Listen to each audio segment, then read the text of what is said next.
Ya, assalamualaikum warahmatullahi wabarakatuh. Selamat malam. Salam sejahtera buat kita semua. Ya, kembali lagi ke mata kuliah Tata Operasi Darat untuk program studi D3 Perjalanan Wisata Polinela. Pada materi kali ini kita akan membahas materi terkait airport facilities karena minggu lalu kita sudah membahas terkait pesawatnya, apa saja yang ada di pesawat, bagaimana konfigurasi tempat duduk yang ada di pesawat, bagaimana secara pesawat terbang, dan lain-lain. Nah, untuk materi sekarang kita akan membahas terkait fasilitas-fasilitas apa saja yang ada di dalam bandar udara atau di dalam bandara singkatannya atau di dalam airport. Oke, untuk materi ini kita membahas ada 5 topik pembahasan. Yang pertama adalah tipe-tipe dari airport itu sendiri. Terus yang kedua kita melihat nanti runway itu seperti apa sih sebenarnya. Ini salah satu bagian paling penting yang ada di bandara. Lalu yang ketiga, salah satu yang paling penting juga adalah Air Traffic Control atau ATC atau Menara Pengawas Lalu Lintas Udara. Terus yang keempat adalah Terminal Building atau bangunan terminal. Ada beberapa terminal di salah satu bandara yang digunakan dan lain-lain. Ada apa saja yang ada di dalamnya dan bagian-bagian mana saja yang ada di dalam terminal. Terbagi dalam bagian apa saja terminal bandara itu. Nah, yang terakhir kita lihat dari case tadinya Bandara Internasional Soekarno-Hatta. Ya, tipe of airport atau tipe-tipe bandar udara. Nah, pertanyaan pertama adalah bandar udara itu apa sih sebenarnya? Jadi secara general bandar udara itu adalah area yang berada di daratan ataupun perairan. Nah, tidak dibedakan ya. Ada berada di daratan ataupun perairan. Itu termasuk dalam bangunannya, instalasi bangunannya, dan peralatan-peralatan penunjang yang ada di dalamnya yang secara keseluruhan atau sebagian diperuntukkan sebagai sarana kedatangan atau keberangkatan pesawat terbang. Jadi memfasilitasi jalur transportasi pesawat terbang mulai dari dia berangkat dan juga bisa menjadi tempat untuk dia mendarat atau dia datang. Nah, ICAO sebagai lembaga tertinggi dunia yang mengatur tentang dunia penerbangan di bawah PBB, sebenarnya melihat ada 6 tipe dari bandar udara itu sendiri. Terbagi berdasarkan kegunaannya atau manfaat penggunaan bandara itu sendiri. Yang pertama adalah bandar udara yang digunakan untuk kebutuhan militer. Seperti kalau di Jakarta mungkin ada Halim Perdana Kusuma. Itu digunakan untuk militer dan juga sekarang sudah digunakan untuk penerbangan sipil juga, tapi pada dasarnya Halim Perdana Kusuma ada digunakan untuk keperluan militer. Atau Iswahyudi Madiun, Bandara Iswahyudi Madiun yang itu memang difungsikan untuk keperluan militer. Lalu yang kedua adalah bandar udara yang digunakan untuk pesawat berbadan kecil. Jadi bandar udara ini tidak memiliki runway yang panjang.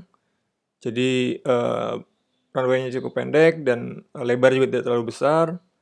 Sehingga hanya digunakan untuk pesawat latih biasanya atau pesawat penghobi, jadi pesawat berbadan ringan. Ya atau pesawat pribadi juga digunakan di sana. Nah, lalu yang ketiga adalah bandar udara untuk amphibious aircraft atau pesawat amfibi. Nah, ini biasanya ada di sungai atau danau yang memang digunakan untuk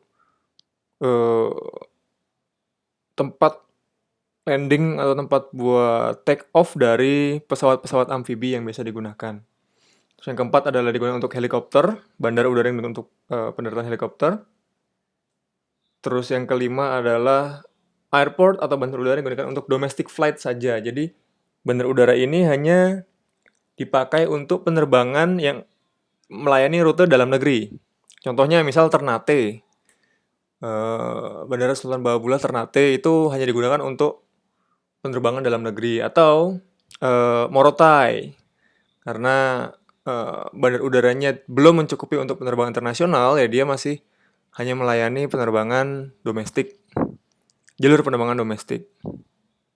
Nah, lalu yang terakhir adalah bandar udara yang digunakan untuk penerbangan domestik dan juga penerbangan internasional seperti I Gusti Ngurah Rai Bali, Soekarno-Hatta Jakarta itu adalah dua bandara besar yang memang menjadi pintu gerbang masuknya warga negara asing, baik itu wisatawan ataupun yang mempunyai keperluan lain untuk masuk ke Indonesia. Dan dia juga digunakan untuk lalu lintas pesawat terbang domestik. Jadi tidak hanya internasional tapi domestik juga ada. Itu 6 tipe dari bandara. Lalu bagian selanjutnya runway. Di bandara pasti ada runway atau landasan pacu. Nah, ini dia contoh runway-nya. Ini adalah salah satu peta gambar dari Bandara Raden Inten II di Provinsi Lampung. Nah, runway ini seperti yang ditunjuk di monitor, yaitu landasan pacu. Jadi landasan yang digunakan untuk pesawat bisa terbang landas atau mendarat. Ya ini artinya dari runway, landasan pacu, lintasan yang digunakan pesawat untuk tinggal landas, take off, ataupun pendaratan atau landing di salah satu bandara. Nah, kualifikasi atau kemampuan bandar udara untuk didarati suatu jenis pesawat itu ditentukan oleh runway ini. Jadi, seperti saya bilang minggu lalu juga, seperti contoh bandar udara yang punya runway-nya pendek, dia tidak akan bisa didarati oleh pesawat yang berbadan besar. Jadi, ya kemampuan bandar udara ini hanya pada level maksimal pesawat apa yang mampu mendarat dalam panjang yang ada di bandara itu atau lebar yang ada di bandara itu. Nah, jadi itu terbagi jadi 4 ya, ketergantungan bagaimana lancar atau tidaknya eh, jenis pesawat apa yang bisa mendarat di satu bandara itu dibagi jadi 4. Yang pertama adalah panjangnya landasan. Makin panjang landasan berarti makin memungkinkan pesawat berbadan besar bisa landing di sana. Atau lebarnya landasan juga, lalu ketebalan aspal itu juga berpengaruh. Dan terakhir adalah kelengkapan sarana prasarana pelunjang. Nah, kalau ini bisa semua dengan didarati oleh pesawat berbadan besar, maka airport itu atau bandara itu memungkinkan untuk digunakan untuk berbagai jenis pesawat.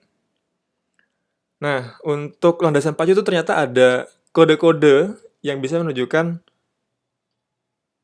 dimensi landasan pacunya. Misalnya, kode 1 itu untuk landasan pacu dengan panjang maksimal 800 meter atau kurang dari 800 meter. Nah, ini biasanya ada di daerah-daerah terpencil ya yang masih menggunakan pesawat-pesawat ATR atau turbopropeller. Lalu kode nomor 2 untuk 800 sampai 1200 meter. Kode nomor 3 untuk 1200 sampai 1800 meter. Kode nomor 4 1800 sampai 1900 meter dan kode nomor 5 yang paling panjang biasanya kode untuk landasan pacu yang mempunyai panjang 1900 meter sampai 4200 meter untuk pesawat-pesawat berbadan besar. Oke, itu tadi runway. Runway itu punya konfigurasi yang berbeda-beda.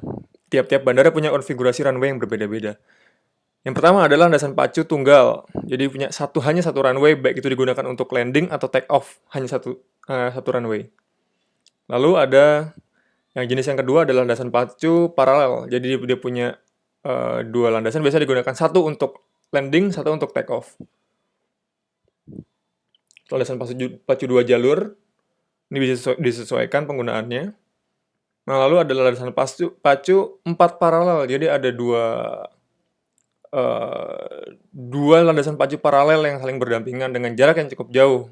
Jadi biasanya ini bandara-bandara besar internasional yang menggunakan tipe landasan pacu ini. Lalu landasan pacu berpotongan. Jadi take off dan landingnya biasanya berbeda dan tidak sejalur, tidak paralel. Dan ada yang terakhir adalah landasan pacu V atau landasan pacu terbuka. Ini contoh-contoh dari konfigurasi runways atau landasan pacu. Nah, kalau kita naik pesawat, saat kita mau siap-siap take off atau landing, itu kalau diperhatikan ada angka-angka yang ada di ujung landasan pacu. Itu sebenarnya angka apa sih? Nah, itu sebenarnya adalah angka yang menunjukkan arah mata angin. Jadi, utara itu pasti berada di titik nol. Nah, kalau misalnya landasan pacu itu menghadap arah timur, berarti dia angkanya adalah angka 9 atau singkatan dari angka 90. Karena seperti yang saya contohkan di gambar ini arah mata angin, east ada di angka 90 atau 90 derajat dari utara. Nah, berarti landasan pacu itu mengarah ke timur. Jadi, angka-angka ini menunjukkan arah mata angin. Oke. Lalu yang ketiga adalah kita masuk pembahasan terkait Air Traffic Control atau ATC. Apa sih itu ATC? ATC ini sangat penting bagi berlangsungnya keamanan dan keselamatan satu transportasi udara. Di setiap bandara pasti ada ATC. Apa sih tugas ATC itu ya?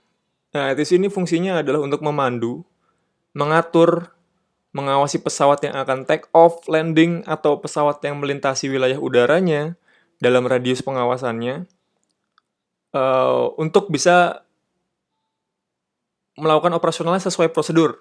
Dia yang membimbing. Nah, jadi ATC itu berkomunikasi dengan masing-masing pesawat, pilot dari pesawat masing-masing yang tadi yang mau landing atau pesawat yang mau siap-siap take off, dia harus diarahkan oleh ATC. Jadi ada komunikasi dari ATC dengan pesawat dan biasanya dimonitor oleh flight operation yang dipunya oleh airlines masing-masing. Nah, jadi ATC ini adalah salah satu jantung dari kelancaran eh, transportasi udara di satu wilayah. Iya, kita selanjutnya masuk ke terminal building atau bangunan yang ada di terminal di bandara. Oke, sebenarnya di terminal building itu biasanya terbagi ke dalam 3 area. 3 area ini peruntukan untuk publik ya. 3 area ini diperuntukkan untuk publik itu adalah yang pertama adalah public area, lalu yang kedua adalah restricted public area, dan yang terakhir adalah non-public area. Nah, public area itu untuk apa aja sih? Gitu. Sebenarnya untuk yang public area ini adalah bagian dari bandar udara yang dapat dipergunakan masyarakat umum. Semua orang bisa menggunakannya. Semua orang bisa datang ke area itu. Semua orang bisa beraktivitas di area itu sesuai dengan kegunaannya. Nah, jadi area ini eh, biasanya apa? Ada di bagian depan dari terminal atau di bagian depan dari bandara. Mulai dari lapangan parkir, kantin, kantor pos kalau ada, tempat ibadah, toilet umum, dan lain-lain yang ada di bagian sisi luar biasanya. Dan bisa digunakan, bisa diakses oleh seluruh masyarakat tanpa terkecuali. Nah, lalu yang kedua adalah area restricted public area. Ini adalah area atau wilayah yang penggunaannya itu untuk umum tapi secara terbatas. Nah, biasanya ini lebih cenderung wilayah yang ada di dalam gedung terminal. Jadi memang digunakan untuk pelayanan penumpang yang mau berangkat ataupun baru tiba dari tempat lain menggunakan transportasi udara dengan pesawat. Contoh-contohnya seperti check-in counter. Jadi yang orang yang mau masuk ke check-in counter ini bisa masuk check-in counter adalah orang yang punya tiket, orang yang akan berangkat atau orang yang memfasilitasi wisatawan buat men-check-in kan tiketnya. Nah, lalu ada money changer, terus toko cenderamata, terus duty free shop atau toko bebas bea. Terus ada juga penjualan tiket pesawat, terus resto, toilet umum, dan lain-lain. Ini lebih di dalam. Jadi tidak semua orang yang bisa masuk ke daerah ini, ke wilayah ini. Yang terakhir adalah non-public area. Ini bagian terakhir dari pembagian area yang ada di terminal bandara. Nah, non-public area itu apa sih? Itu adalah area yang tidak bisa dimasuki oleh masyarakat umum kecuali penumpang yang memang benar sudah tinggal mau berangkat atau boarding. Atau penumpang yang kalau untuk yang mereka yang baru datang, ya penumpang yang sudah menyelesaikan dokumen perjalanannya jadi sudah lewat imigrasi, hanya tinggal mengambil bagasinya saja. Nah, ini restricted, bahkan untuk petugas pun juga tidak semua bisa masuk ke area ini. Jadi lebih sempit lagi. Jadi non public area di sana. Ini contohnya adalah ruang tunggu keberangkatan atau boarding room, apron atau rem yang benar-benar tinggal naik lagi ke pesawat. Terus kantor kesehatan dari bandara itu sendiri. Terus masih ada biasanya ada toko duty free. Terus, nah itu untuk yang kedatangan dia ada tempat pengambilan bagasi penumpang, pelayanan kargo, toilet umum dan lain-lain. Nah, di terminal tuh biasanya ada counter-counter kan yang ada di terminal untuk bisa memfasilitasi penumpang buat eh, bisa menggunakan akses pesawat terbang. Ada counter apa aja sih? Nah, untuk keberangkatan, di counter keberangkatan tuh ada tiga counter biasanya. Ini untuk internasional ya. Jadi ada counter imigrasi yang kedua. Yang pertama adalah counter airlines. Itu bisa digunakan untuk check-in counter. Jadi saat wisatawan datang, wisatawan pasti akan check-in counter dulu, men-check-in-kan tiket yang sudah dia pesan di check-in counter oleh airlines. Lalu setelah itu dia lewat pemeriksaan dokumen perjalanan, itu lewat counter imigrasi. Dan terakhir, setelah itu lewat dari imigrasi dia akan masuk ke area customs atau cukai. Nah, counter ini biasanya memeriksa bagasi penumpang. Jadi dari bea cukai itu dia meriksa barang bawang yang kita bawa, apakah ada yang membahayakan. Itu bisa lewat X-ray. Apakah ada yang tidak boleh dibawa di kabin tapi tetap kita bawa. Nah, dia yang pintu terakhir pemeriksaannya. Nah, sedangkan untuk kedatangan masih sama. Yang pertama adalah counter imigrasi. Jadi akan ada pemeriksaan imigrasi dokumen dulu. Ini biasanya untuk kedatangan internasional.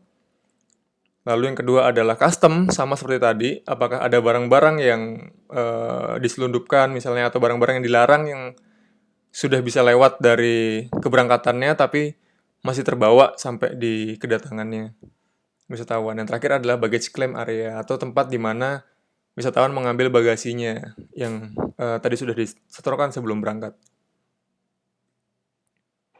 Nah, oke, yang terakhir adalah ini skema dari terminal buildingnya Soekarno-Hatta. Ya, ini gambaran dari International Airport Soekarno-Hatta. Dia punya beberapa runway, ada runway 3, runway 1, terus ada 3 terminal, ada runway 2 juga. Terus terminalnya bagi jadi 3, terminal 1, 2, dan terminal 3, dan ada ATC di tengahnya. Ini posisinya. Nah, ya ini lebih detail. Terminal 2, terminal 1, terus posisi dari terminal 3, dan ada alur dari kendaraan apabila mendatangi International Airport Soekarno-Hatta International Airport. Ini lebih detail lagi. Di mana saja posisi tempat parkir, lalu di mana saja posisi baggage claim, security area, lalu taxi rank dan lain-lain dari International Airport Soekarno-Hatta. Ya, kira-kira itu materi kita hari ini terkait dengan bandar udara. Itu kita bahas, kesimpulannya kita bahas terkait apa itu bandar udara, terus bagaimana itu runway itu seperti apa sih, dan ATC tadi juga sudah kita bahas.